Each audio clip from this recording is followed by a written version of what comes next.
প্রশাসনের সাথে যারা আছে তাদের ব্যাপারে আমার একটা সুস্পষ্ট মেসেজ আছে। এটা নির্বাচন কমিশনের ব্যাপার না, এই মেসেজটা আমার তরফ থেকে মেসেজ যে নির্বাচন কমিশন এবং প্রশাসনের যে সিদ্ধান্ত হবে সেই সিদ্ধান্ত অক্ষরে অক্ষরে পালন করতে হবে। এইখানে কারো যদি কোনো ধরনের দ্বিমত বা কোনো কিছু থাকে এটা তারা আগেই জানাবেন, আমরা সেখানে সেইভাবে ব্যবস্থা নেব আর কি।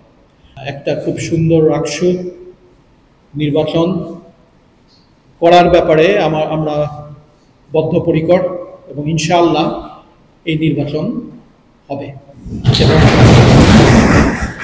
সবার সাহায্য সহযোগিতা আন্তরিকতা এটা নিয়েই এই নির্বাচন হবে আর কি।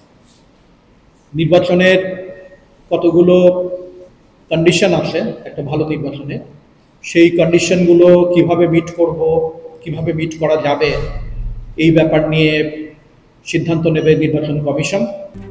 RICL TMX, যুগের পর যুগ স্থাপনা থাকে মজবুত। নির্বাচনের কমিশন যে সিদ্ধান্ত নেবে সেটা তারা স্বাধীন এবং তারা অত্যন্ত যোগ্য একটা নির্বাচন কমিশন আমরা পেয়েছি। তাদের যে সিদ্ধান্ত সেই সিদ্ধান্ত স্টিক করবে। তবে একটা জায়গায় এটা আমাদের সবাই মিলে সিদ্ধান্ত, সেটা হচ্ছে যে ইলেকশনের ব্যাপারে আমাদের একটা কমিটমেন্ট আছে এবং সেই কমিটমেন্ট থেকে আমরা এক পাও পিছাই। প্রিকন্ডিশনগুলো নিয়ে কতগুলো চ্যালেঞ্জের মুখে আমরা পড়েছি, সেই চ্যালেঞ্জ আমরা কি করে উতরাবো, কিভাবে উতরাবো, এগুলো নিয়ে নির্বাচন কমিশন চিন্তাভাবনা করবে আজকে এবং করে তারা সমস্ত ভালো মন্দ বিবেচনা করে তাদের সিদ্ধান্তে যাবে।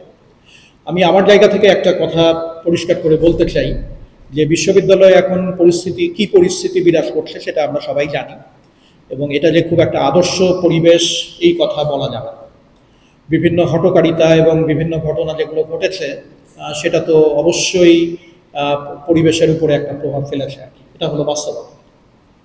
তবে অ্যাডমিনিস্ট্রেশনের তরফ থেকে আমরা একটা জায়গায় আছি, নির্বাচন কমিশন যে সিদ্ধান্ত নেবে সেই সিদ্ধান্তর পিছনে অ্যাডমিনিস্ট্রেটিভ সাপোর্ট থাকবে এবং আমরা সেই সিদ্ধান্তকে অনার করব। আমরা আমাদের তরফ থেকে যে সাপোর্টটা দেওয়ার ব্যাপারে আমরা কমিটেড, সেই সাপোর্টটা আমরা দেব।